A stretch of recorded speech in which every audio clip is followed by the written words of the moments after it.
estamos viendo de los sistemas de gobierno el presidencialismo, ¿verdad? Hoy nos corresponde hablar del parlamentarismo. Cuando vimos el presidencialismo, fuimos haciendo un esbozo de paralelo con el parlamentarismo. Hoy vamos a hacer algo similar. Ya habiendo visto el presidencialismo, creo que va a ser más fácil entender el parlamentarismo. Bien, lo primero que tenemos que decir, el parlamentarismo es un sistema de gobierno. Recuerden, diferente de forma de gobierno. Sistema de gobierno se refiere a la manera como en un Estado se ejerce el poder político, el poder público. Y la relación, ese es sistema de gobierno. Y la relación entre el poder ejecutivo y legislativo. ¿Cómo se da la relación entre esos dos poderes? De esas dos características determinamos nosotros el sistema de gobierno. La forma de Estado, recuerdo, se refiere ya a la relación entre los diferentes elementos del Estado. Bien, entonces, ¿qué es el parlamentarismo? Como habíamos dicho, es un sistema de gobierno en el cual existe una muy estrecha relación entre el legislativo y el ejecutivo. A diferencia del presidencialismo, donde decíamos que eran autónomos en muchas cosas, ¿verdad? Si bien decíamos en el presidencialismo no son completamente autónomos, sí tienen un alto grado de autonomía. Pues en el parlamentarismo pasa lo contrario. Existe una muy estrecha relación al punto que el poder ejecutivo, podríamos decir, depende de las dinámicas que se dan en el poder legislativo. Entonces, mientras en el presidencialismo hay un, digamos, la esfera de poder del poder legislativo y el ejecutivo están a un mismo nivel, aunque sea en teoría, porque vimos, aunque comentamos la clase pasada, que en la práctica el ejecutivo termina siendo, teniendo mayor incidencia sobre el legislativo, pero desde la teoría del presidencialismo, ambos tienen el mismo nivel, la misma, diríamos, el mismo estatus constitucional, porque ambos en el presidencialismo son elegidos por el pueblo a través del sufragio. En el parlamentarismo no, el ejecutivo surge del legislativo. Por eso el poder ejecutivo responde políticamente ante el legislativo. Lo que no sucede con el presidencialismo, donde la cabeza del poder ejecutivo, que es el presidente, no responde políticamente ante el poder legislativo, y ya eso lo explicábamos la clase pasada, en el entendido de que ambos eran elegidos por el pueblo. Bien, vamos a hablar de las características del parlamentarismo. La soberanía recae en el parlamento. Cuando hablamos de soberanía, nos estamos refiriendo a ese poder que recibe el órgano o el Estado del pueblo, que es el soberano. Entonces, en el presidencialismo, ambos tienen una soberanía, que es lo que les da esa independencia. ¿Por qué el Ejecutivo no puede cerrar el Congreso o legislativo en el sistema presidencial? Porque él tiene una soberanía al ser elegido directamente por el pueblo. esa misma razón hace que el presidente no pueda ser llamado ni destituido por el Parlamento porque tiene una soberanía que le viene del pueblo en el momento en que es elegido por el pueblo. Pues en el sistema parlamentario, como el Ejecutivo surge del Parlamento, ya que solamente el Parlamento de los dos poderes, el Ejecutivo y el Legislativo, solo el Parlamento es elegido por voto popular, entonces solamente el Parlamento tendrá la soberanía. De ahí que el Parlamento pueda destituir al presidente o al primer ministro. Aunque, como vamos a ver más adelante, este mismo Parlamento se somete a la posibilidad de ser cerrado por el primer ministro. Pero no porque el primer ministro sea soberano como el Parlamento, sino porque el Parlamento debe responder por ese primer ministro.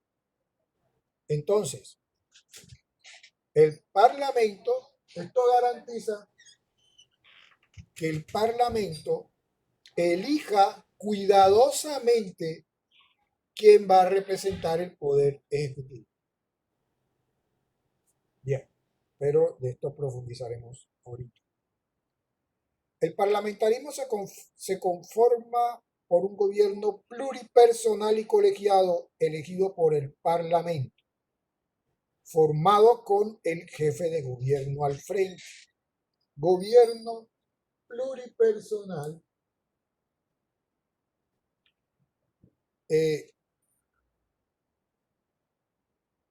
formado o conformado por unos miembros de gabinete que son elegidos por el mismo Parlamento. Esto vamos a compararlo con el presidencialismo. Recordemos que decíamos que el presidencialismo era el gobierno era unipersonal. Había una sola cabeza del gobierno en el presidencialismo, que es el presidente.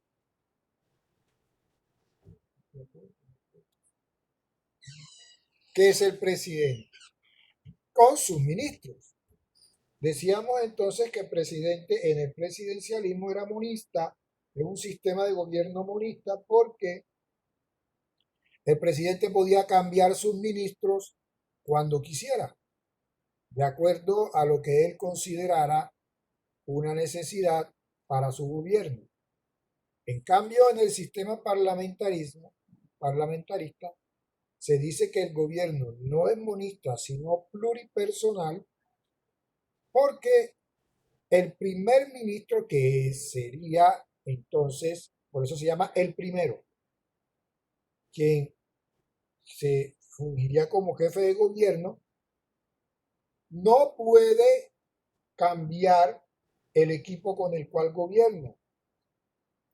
Es decir, siendo el equivalente a los ministros acá del presidencialismo. Él, porque ese equipo de gobierno es elegido también por el Parlamento o Congreso.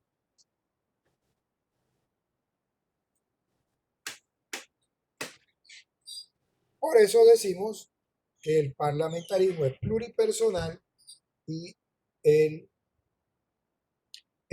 presidencialismo es un sistema de gobierno monista. El parlamentarismo posee mecanismos recíprocos de control entre el poder ejecutivo y el poder legislativo. Estos mecanismos son la disolución del parlamento, la censura al gobierno y la cuestión de confianza. Vamos a quitar la cuestión de confianza.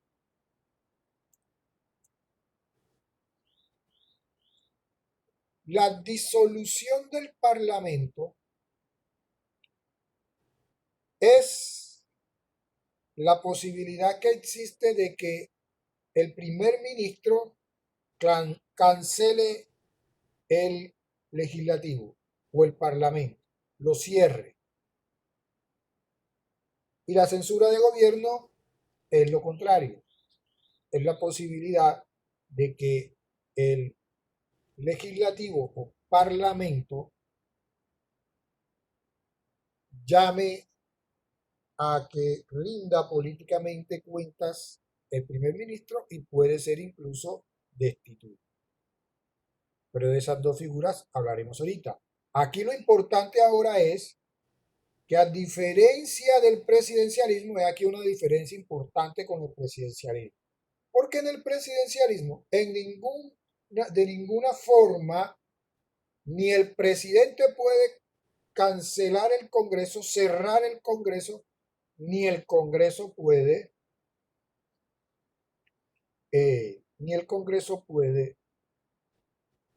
destituir al presidente. Ya explicábamos esto por la soberanía que les da el hecho de ser elegido por el pueblo soberano directamente.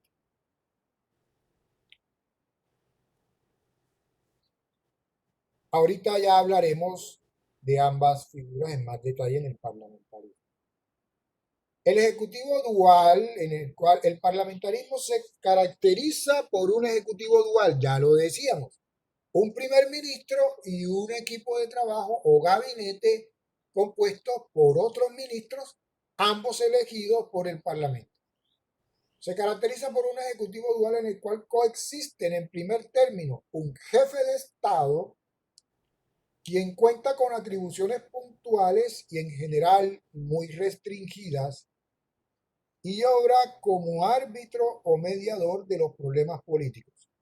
Y un jefe de gobierno que funciona a través de un órgano colegiado llamado gabinete o consejo de ministros, a cuya cabeza se encuentra el llamado primer ministro, quien es el funcionario que efectivamente dirige la política interna de la nación.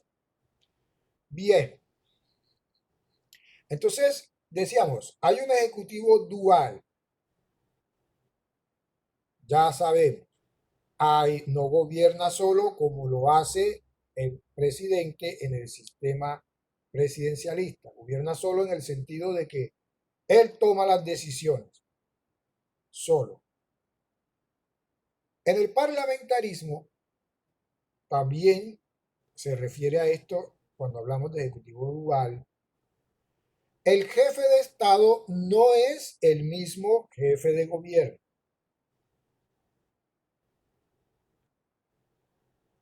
En el sistema de gobierno presidencialista, por lo general, el jefe de gobierno es el mismo jefe de Estado. En Colombia, por ejemplo, el jefe de gobierno es el presidente y el jefe de Estado es el presidente. En los sistemas parlamentarios no es así. Les decía la clase pasada.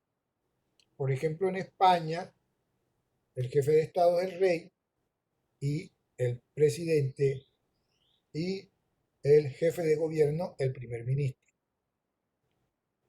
Igual en otros países como Italia, por ejemplo, que no hay rey, hay un representante que es jefe de Estado y el primer ministro que es jefe de gobierno. Son dos figuras diferentes. Por eso se habla de ejecutivo dual.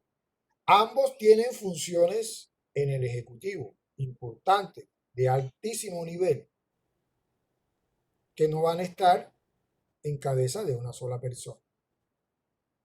El sistema parlamentario se caracteriza por una marcada dependencia entre los órganos ejecutivo y legislativo. En realidad, el gobierno surge del Parlamento, el cual es en principio el único órgano elegido por voluntad popular. También puede existir sistemas como los de órganos colegiados denominados supremos, que con el pretexto de mantener la gobernabilidad suprimen derechos de los ciudadanos y obligaciones del gobierno. Bien, que esto es de lo que hemos venido hablando. Ahora, recuerden que decíamos que en el sistema presidencial es altamente susceptible a la corrupción en la medida en que el poder del Ejecutivo se concentra en una sola persona y que en la práctica incluso el poder ejecutivo en el sistema presidencialista influye sobre el sistema, sobre el Congreso.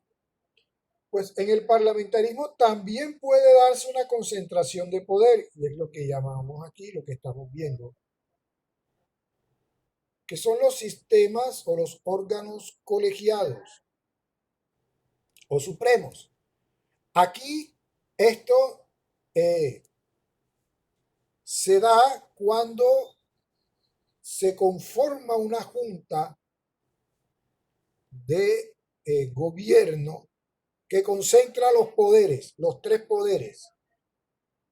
Entonces, es esa misma junta u órgano colegiado el que va a juzgar, el que va a desempeñar las tres funciones del poder público, so pretexto de haber sido elegido por el pueblo.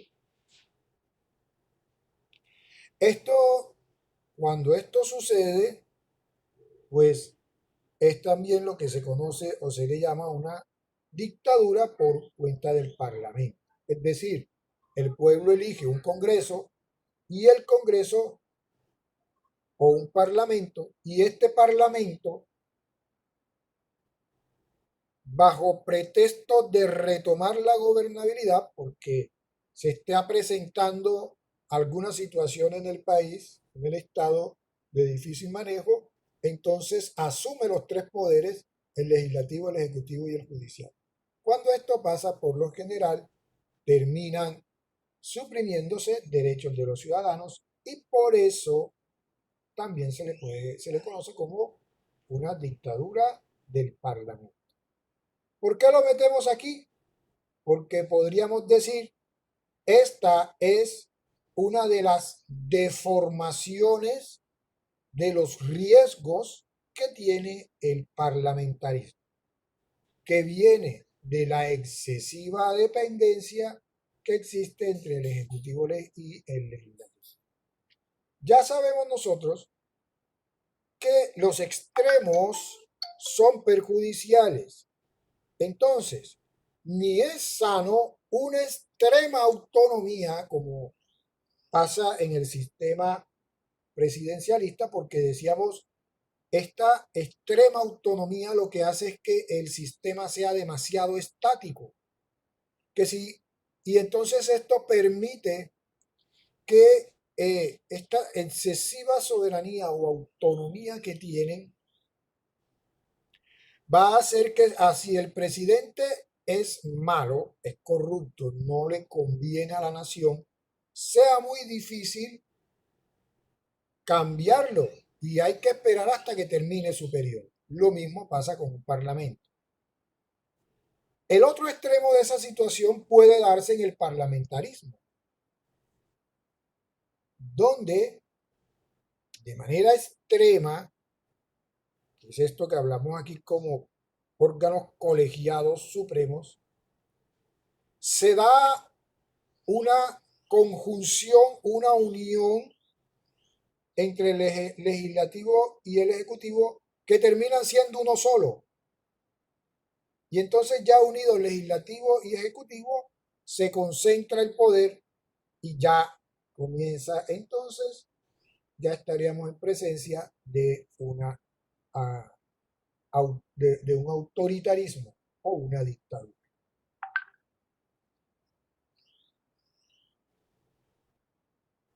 ¿Me están escuchando bien, jóvenes?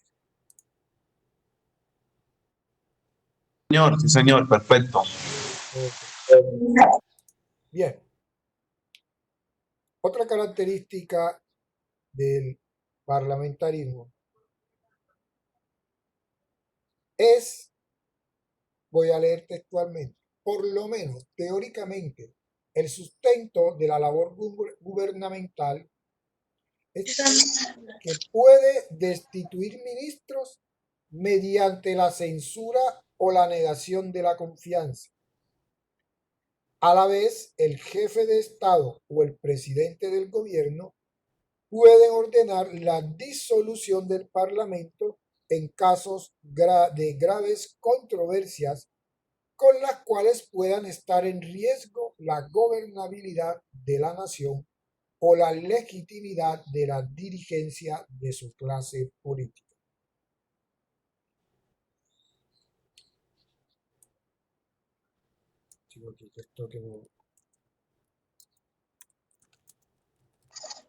Profesor, ¿podría repetir que se me había ido el internet? Ok.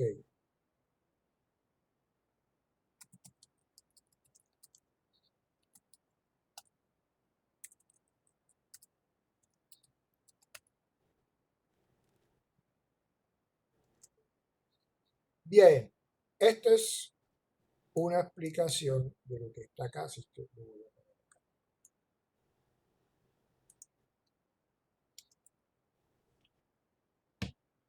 Mecanismos recíprocos de control entre el Poder Ejecutivo y el Poder Legislativo.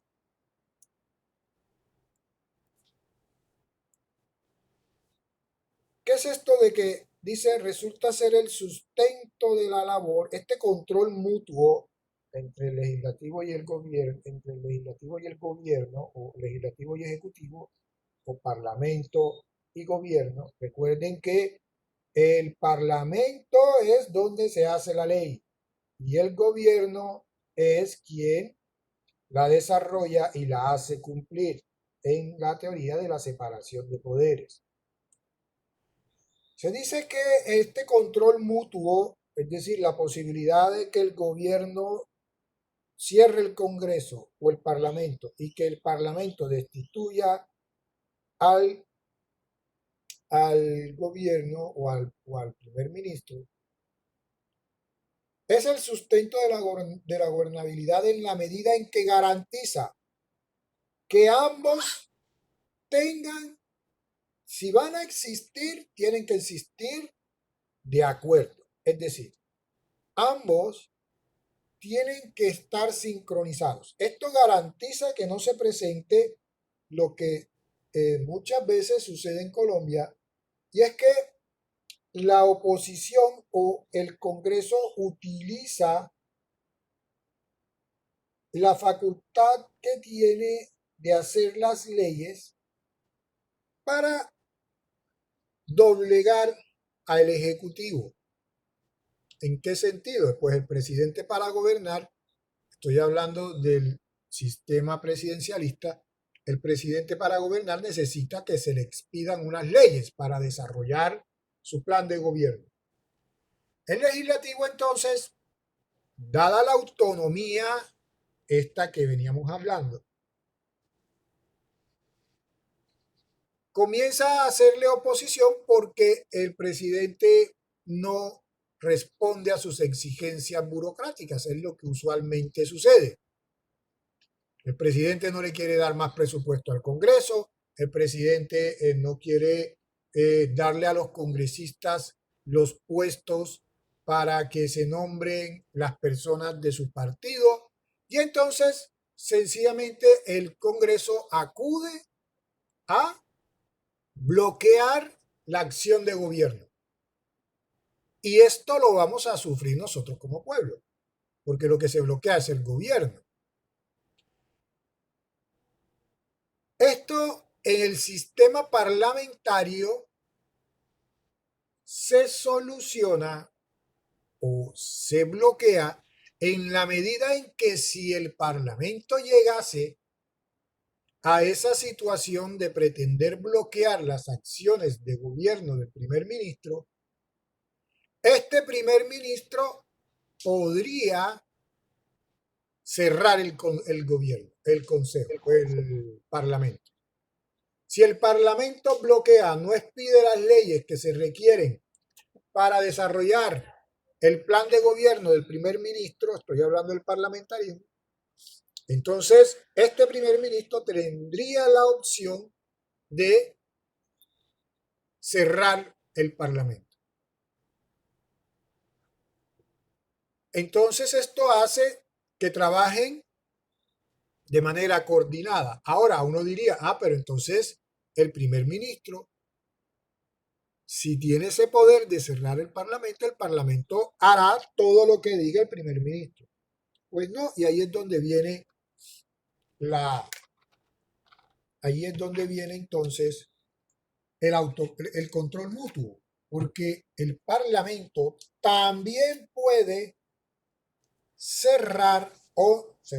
destituir ese primer ministro.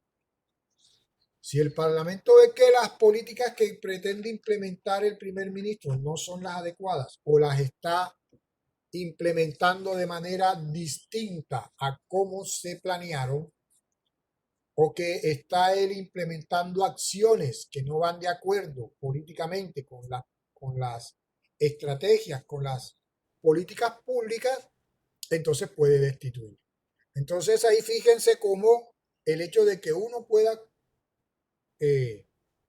destituir al otro y el otro cerrar el Parlamento, destituir al primer ministro y el primer ministro cerrar el Parlamento, hace que la acción de gobierno sea más estable. No se van a presentar esas luchas o esas tensiones como se presentan en el sistema presidencialismo, que a la postre terminan por ser fuente de corrupción. ¿Por qué fuente de corrupción? Porque el presidente necesita mayorías en el Congreso para sacar adelante sus proyectos. Entonces, pues cada proyecto de ley va sacando sus cuentas. Cada vez que el presidente manda a través de sus ministros un proyecto de ley, de reforma de ley, al Congreso para que sea aprobada, él tiene que sacar sus cuentas de con qué mayoría va a sacar adelante ese proyecto de ley. Y allí es donde se comienza el juego político en el Congreso. Estoy hablando del presidencialismo. El juego político de ver quiénes se hacen amigos del gobierno o quienes se hacen oposición.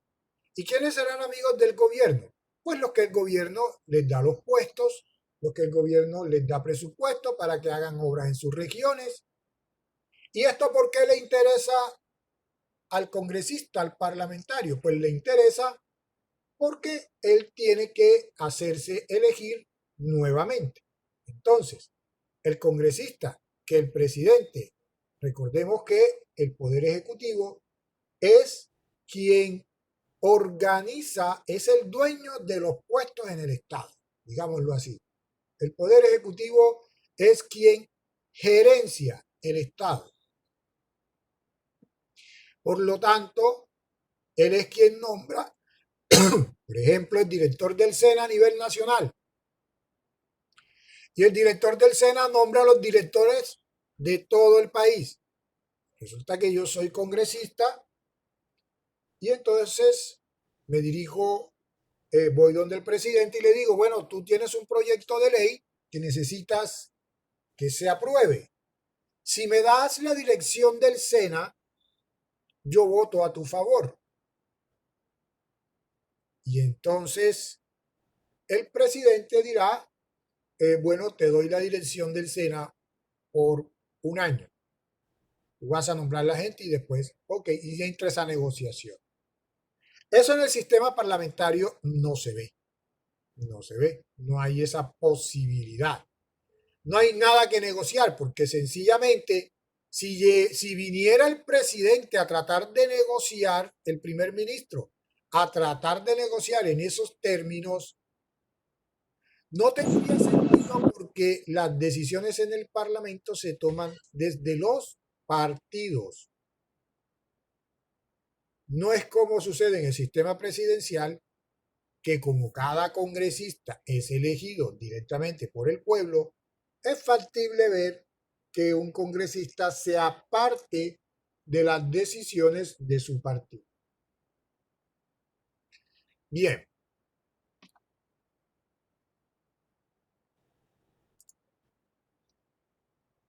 De esto, pues, ya hablé ahorita. Vamos a ver un poco más. Dice el derecho de, vamos a hablar de la disolución del Parlamento. Recordemos que es el control que hace el Ejecutivo sobre el Parlamento. Es el derecho de disolución viene del sistema parlamentario británico. Se considera en la teoría de gobierno parlamentario como la contraparte del poder que tiene el Parlamento o una Cámara de derrocar al gobierno. Entonces, digamos que eran dos controles que uno se ejerce sobre el otro. Cada poder ejecutivo y legislativo que tienen la capacidad de ser capaces de poner fin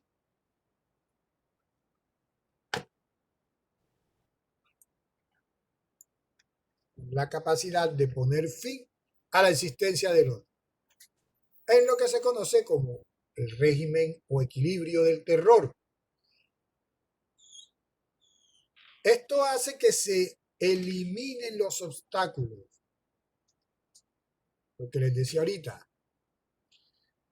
Desaparece esa pretensión de querer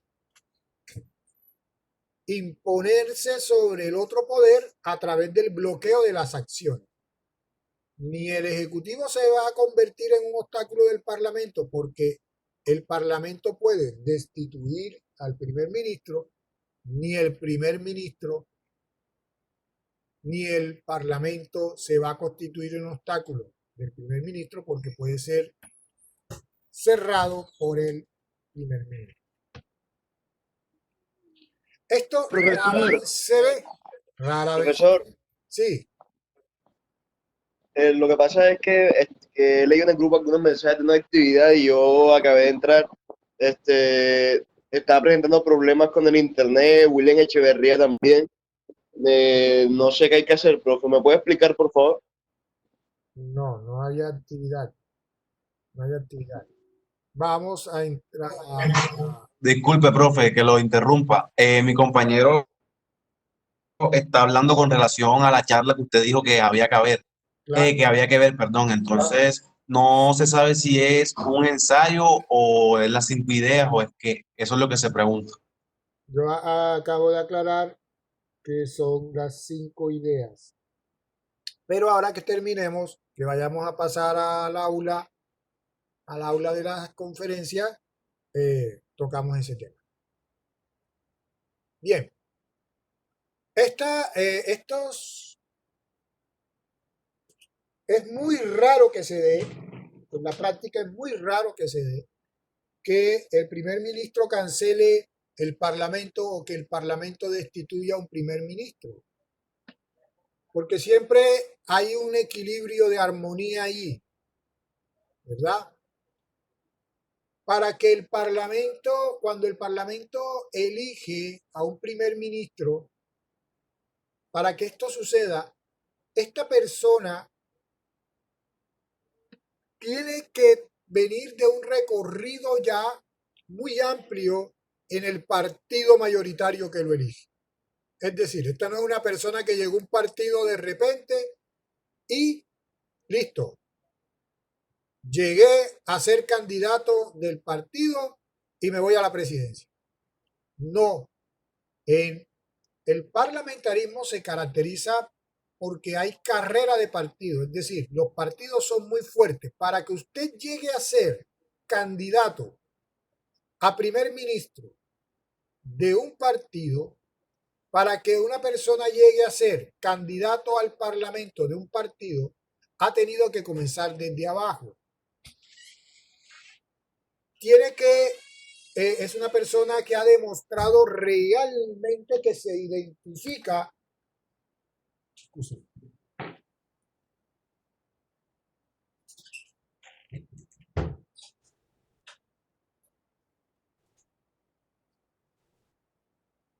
Tiene que ser una persona, un militante del partido que ya demostró que se identifica con los ideales del partido, se identifica con los fundamentos filosóficos del partido, pero que además tiene el respaldo de la mayoría del partido.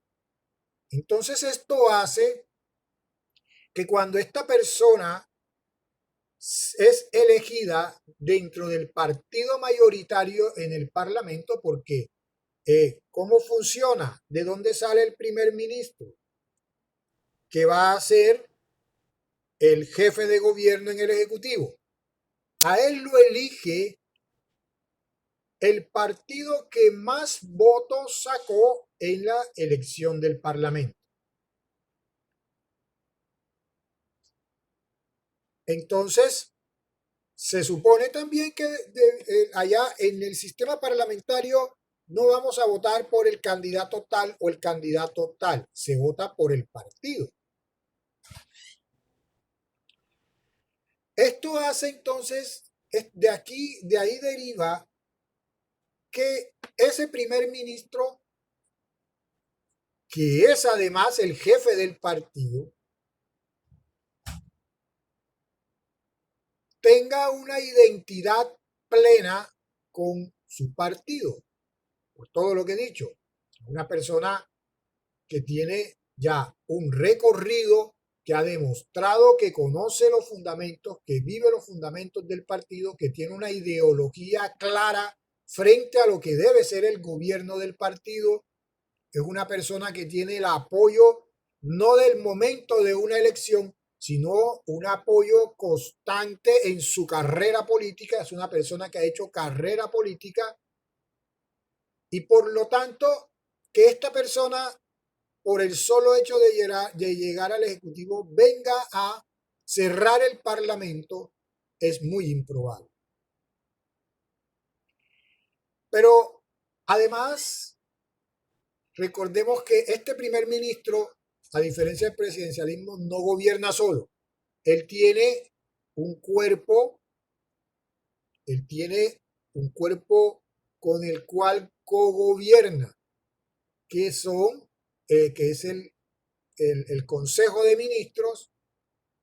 ¿Y de dónde? ¿Quién elige estos ministros con los cuales debe gobernar el primer ministro? También son elegidos en el Parlamento. Estos ya no son elegidos por el partido mayoritario, sino por los otros partidos. De tal manera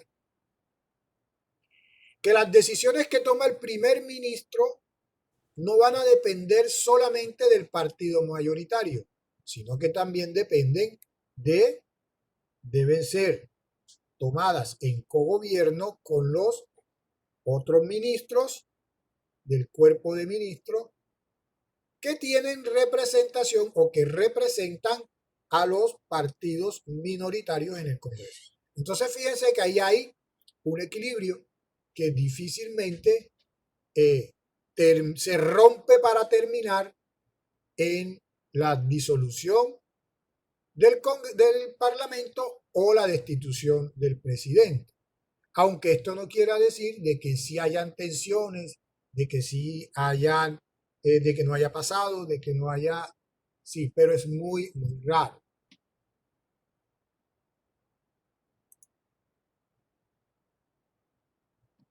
Vamos a hablar entonces de la diferencia entre la moción de censura y el juicio político, recordando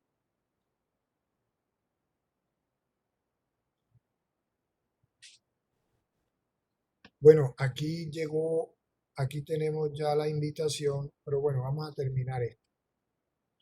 La moción de censura, como les decía, ya me llegó la invitación para pasar al aula.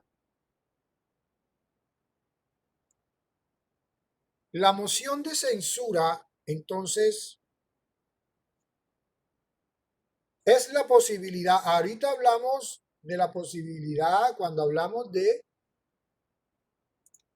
disolución de parlamento, esta es la capacidad que tiene el primer ministro, el ejecutivo, de cerrar el parlamento, de disolverlo. Ahora vamos a hablar de la moción de censura, que es la posibilidad que tiene el parlamento de destituir al primer ministro. La moción de censura es el procedimiento por el cual o por el que los partidos con representación en la Cámara Baja de un parlamento bicameral o en parlamentos unicamerales en pleno de un país o entidad subnacional. Vamos a quitar esto. Las entidades subnacionales serían en los estados federales, los estados, pero quitemos esto para que no se vayan a enredar. Porque lo que nos interesa ahora es tener claro el concepto de moción de censura.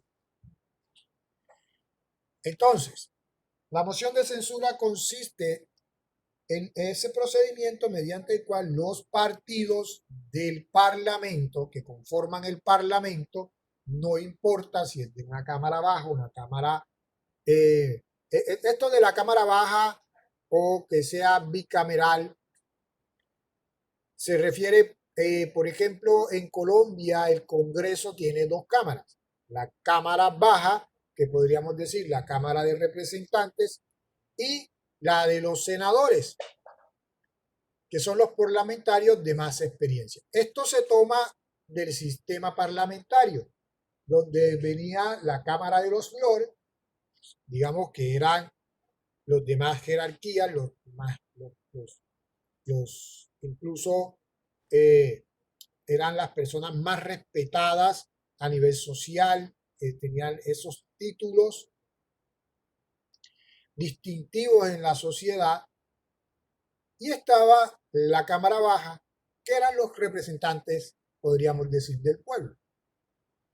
Hoy en día ya esa distinción no se da así, pero de ahí viene. Por eso se sigue hablando de una Cámara Baja y del Senado.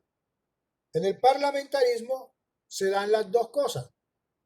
Las dos cámaras, una, digamos, de los parlamentarios jóvenes y otra de los parlamentarios ya más experimentados, con más tiempo en el ejercicio político. Pero finalmente lo importante aquí es que la moción de censura se puede dar por una cámara o por las dos cámaras. No importa.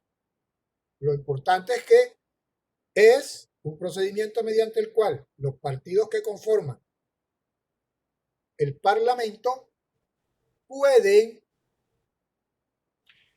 llamar al primer ministro, al Ejecutivo, a que rinda cuentas políticas en el Parlamento.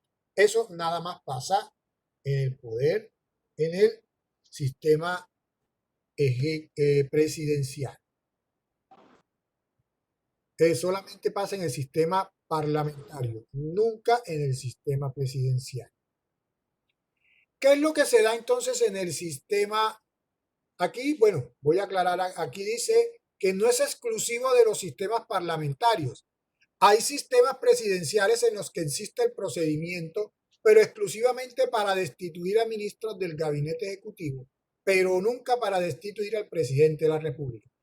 ¿Esto a qué se refiere? Recordemos que decíamos que habían diferentes, podríamos decir, grados de presidencialismo, que había un presidencialismo puro, donde era un alto grado de autonomía, donde bajo ninguna circunstancia ningún miembro del Ejecutivo era llamado a rendir cuentas políticas al Congreso. Había un presidencialismo ya no puro, sino diríamos mixto o híbrido, en el cual sí se tomaban algunas figuras del parlamentarismo y se aplicaban al presidencialismo.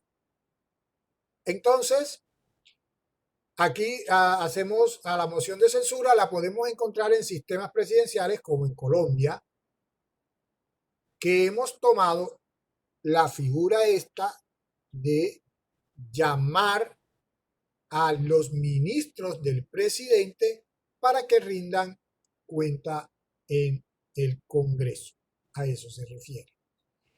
La moción de censura no se debe confundir con juicio político.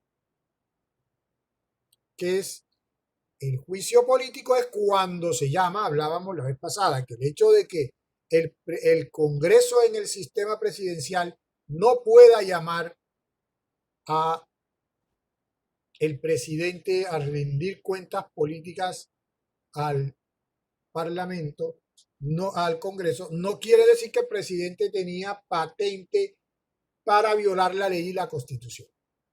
Cuando el presidente viola la ley o la Constitución, entonces es llamado a juicio por el Parlamento.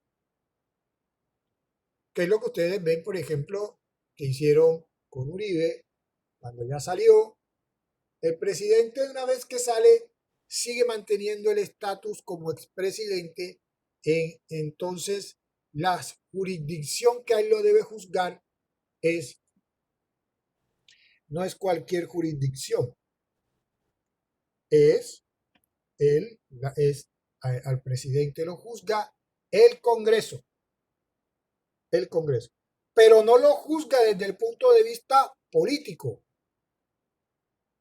Recordemos que dónde estaba aunque se llama juicio político y por eso puede llamar a confusión. Porque se llama juicio político porque se da en el órgano político que es el Congreso. Por eso se llama un juicio político. Pero el contenido del juicio no es político, sino legal o constitucional.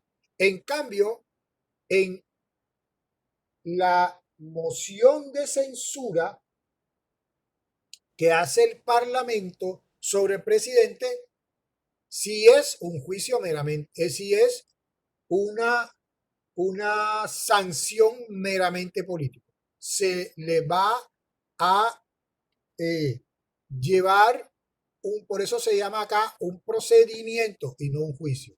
¿Por qué un procedimiento? Porque a él no se le está juzgando.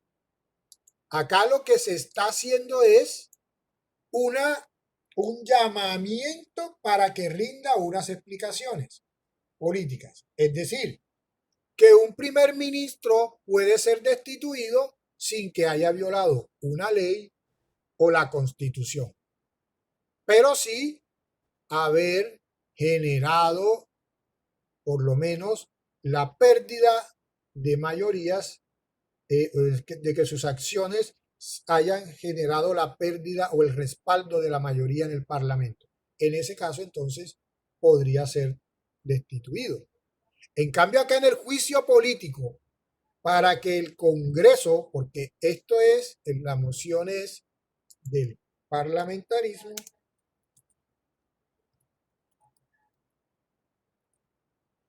y el juicio político es propio del presidencialismo.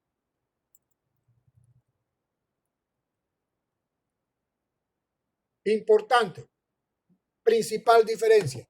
La moción de censura implica la destitución de el primer ministro como jefe de gobierno por sus acciones políticas, no por las que ha cometido como persona en contra de la ley o la Constitución. Acá, en el presidencialismo, el juicio político, por el contrario, no juzga las acciones políticas. Lo que hace es juzgar la acción, la conducta del presidente frente al cumplimiento de la ley y la Constitución. Dicho de otra manera, en la moción de censura no se busca juzgar si existe o no violación de la ley o la Constitución, lo que sí se busca acá en el juicio político.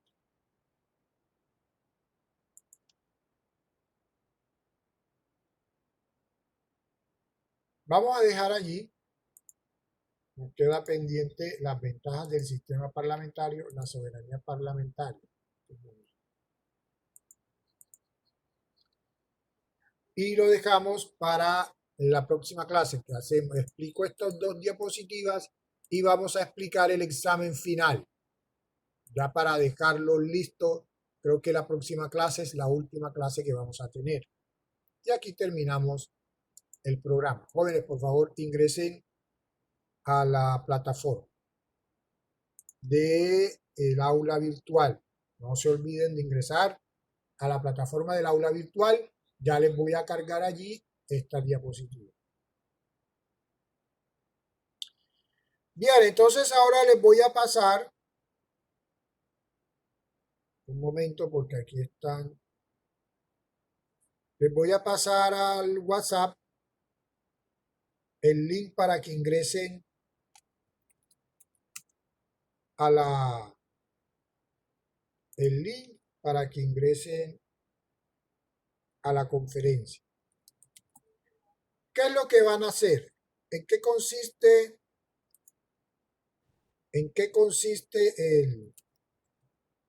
la actividad? Van a ver la conferencia, van a sacar 5 ideas importantes de la conferencia y las van a escribir, las van a desarrollar en una hoja de Word y la mandan al grupo. ¿Está claro? Jóvenes. 5 ideas y qué, profe. 5 ideas, las desarrollan y las mandan al grupo. Profesor, ¿puedo volver a explicar otra vez que no le entendí bien porque se escuchó entrecortado? Van a sacar 5 ideas principales de la conferencia, las desarrollan en una hoja de Word, un archivo Word y la envían al grupo.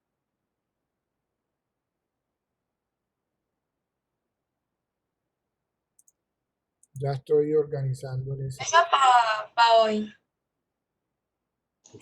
Van a ver la conferencia. Profesor, ¿y el link? Ya estoy en ese momento. Me parece que está Individual. pidiendo Profe, una pregunta, ¿en qué semana va a colgar las diapositivas? la última.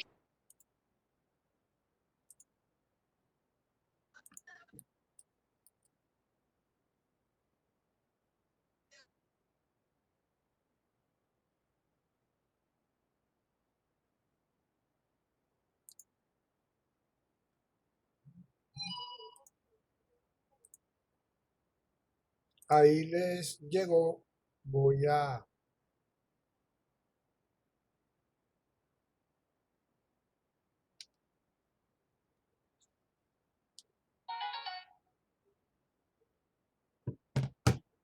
Ya les llegó. Ahora voy a ver por qué está pidiendo, creo que clave. Intenten a ver, ingresar ustedes y me dicen.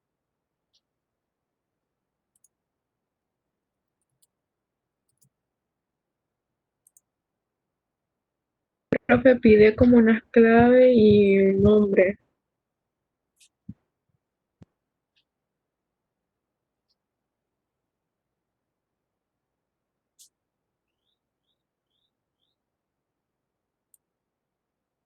Profesor, pide una contraseña.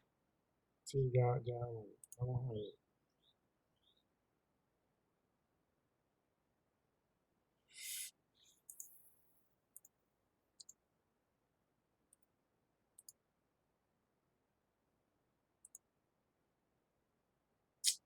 Un momentito.